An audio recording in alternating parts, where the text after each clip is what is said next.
हरे कृष्णा। ओम नमो भगवते वासुदेवाय। भगवान श्री विष्णु के भक्तों के लिए एकादशी व्रत का विशेष महत्व है। साल भर में कुल 24 एकादशी होती हैं।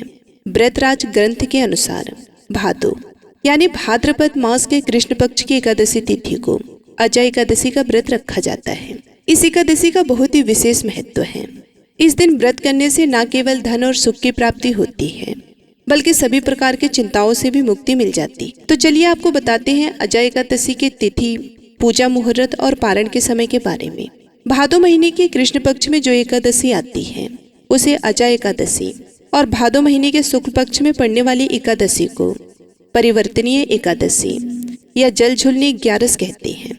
अजय एकादशी की व्रत कथा सत्यवादी राजा हरिश्चंद्र से जुड़ी हुई है।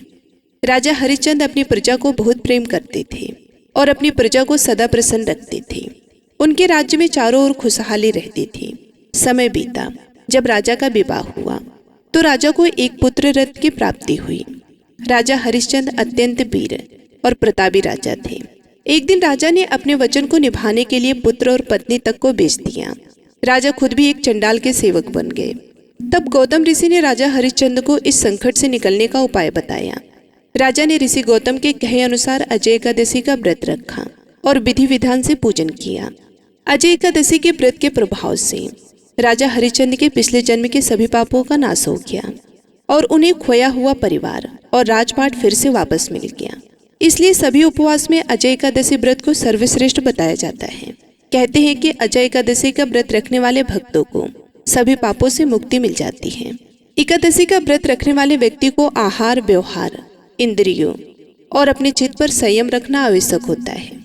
इस बार अजय एकादशी का व्रत सर्वार्थ सिद्धि योग में रखा जाएगा।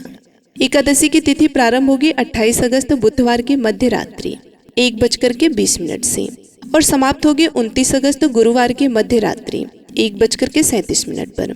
इसलिए इस बार केवल 29 अगस्त गुरुवार के दिन ही अजय एकादशी का व्रत रहेगा। सभी गृहस्थजन और वैष्णवजन केवल इसी एक दिन का उपवास रखेंगे। एकादशी के दिन यानी 29 अगस्त गुरुवार को सूर्योदय होगा सुबह 6:01 पर और सूर्यास्त होगा शाम को 6:43 पर। ब्रह्म मुहूर्त सुबह 4:33 से 5:02 तक रहेगा। अमृतकाल सुबह 6:02 से 7:59 तक रहेगा। सुबह की पूजा आप ब्रह्म मुहूर्त में या फिर अमृतकाल में कर सकते हैं। इस दिन सिद्धि योग शाम 6:15 तक रहेगा। अभिजीत मुहूर्त दोपहर 12:02 से 12:52 तक रहेगा और राहु काल दोपहर 1:30 से 3 बजे तक रहेगा। सर्वार्थ सिद्धि योग में की गई पूजा का फल अवश्य मिलता है।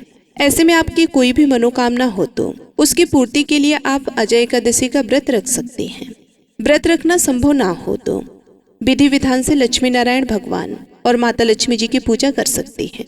द्वादशी तिथि प्रारंभ होगी 29 अगस्त गुरुवार को मध्य रात्रि 1:30 से। इसी के साथ ही हरिवासर का समय भी शुरू हो जाएगा और 30 अगस्त शुक्रवार को मध्य रात्रि 2:02 पर द्वादशी तिथि समाप्त होगी। 30 अगस्त शुक्रवार को यानी व्रत पारणा के दिन सूर्योदय होगा सुबह 6:01 पर और सूर्यास्त होगा शाम 6:42 पर। ब्रह्म मुहूर्त सुबह 4:36 से 5:24 तक रहेगा। इस दिन पुनः वर्षु नक्षत्र शाम 5:05 तक रहेगा और बाद में पुष्प नक्षत्र प्रारंभ हो जाएगा। पुनः वर्षु और पुष्प नक्षत्र अपने आप में सभी कामनाओं की पूर्ति करने वाले और बहुत ही शुभ फल प्रदान करने वाले नक्षत्र हैं। आप इन नक्षत्रों में किसी नए काम की शुरुआत कर सकते हैं। यदि आप ऐसा करते हैं तो आपको उस काम में सफलता अवश्य मिलेगी। और राहु काल जो कि अशुभ मुहूर्त माना जाता है सुबह 10:30 बजे से दोपहर 12 बजे तक रहेगा।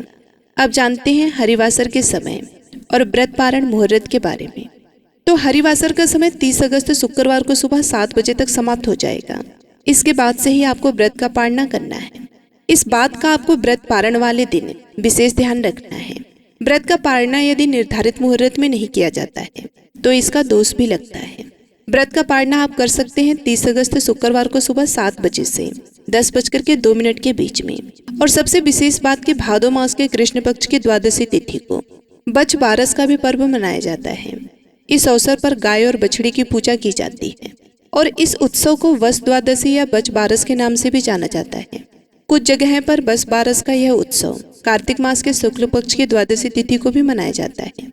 और धार्मिक पुराणों में गौ माता में समस्त तीर्थों का वास होने की बात कही जाती है। पूजनीय गौ माता हमारी ऐसी माँ है जिनकी बराबरी ना कोई देवी देवता कर सकते हैं और ना ही कोई तीर्थ।